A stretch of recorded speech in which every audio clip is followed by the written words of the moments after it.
It's really an ugly situation, and it's been that way for years, and nobody until now seems to be doing anything about it.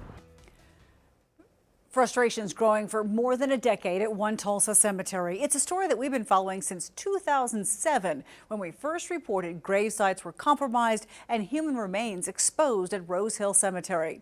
Under new management, those issues resolved. But now, years later, new problems at the mausoleum: a leaky roof, standing water, and stains on the tombs. 2 Works for You's Corey Duke looking into what improvements have been made since our last report in 2016 in a story you'll see only on 2. Decades of history behind these walls. Names like Skelly and Shumway. People who laid the groundwork for the Tulsa of today. Their legacies lie here at the state's largest mausoleum. A great deal of Tulsa history is right here on this campus, if you will.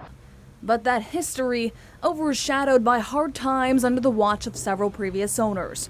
Ron Weindorf, a relative of a KJRH employee, says it's time something is done, and he's waited long enough.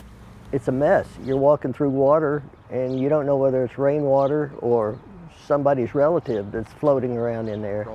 Current owners of the Abbey Mausoleum say they don't believe tombs have been compromised at Rose Hill, but they agree the state of the building is not good, and it's something they've been trying to fix with a 5-year plan that started in 2014. A business partner and my wife and I acquired this in October of 2013 out of receivership, which is sort of similar to foreclosure.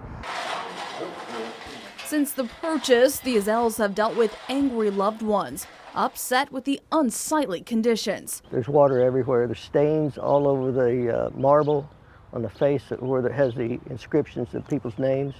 2 Works for You covered this story in 2016, questioning when repairs would be made. Now we're following up to see the progress. We're excited to finally be at the point where we can address it and to be able to do it within the time frame that we originally promised, which was the 5 years. Azell says it took years to find the finances to fix the 1926 structure. Those funds now available, and he says work is underway. A decades-old problem, Azell says, will be solved by July. As for Ron Weindorf, I'll believe it when I see it. Corey Duke, 2 Works for You. We will be sure to check back next month when the owners say the mausoleum will be ready to reopen.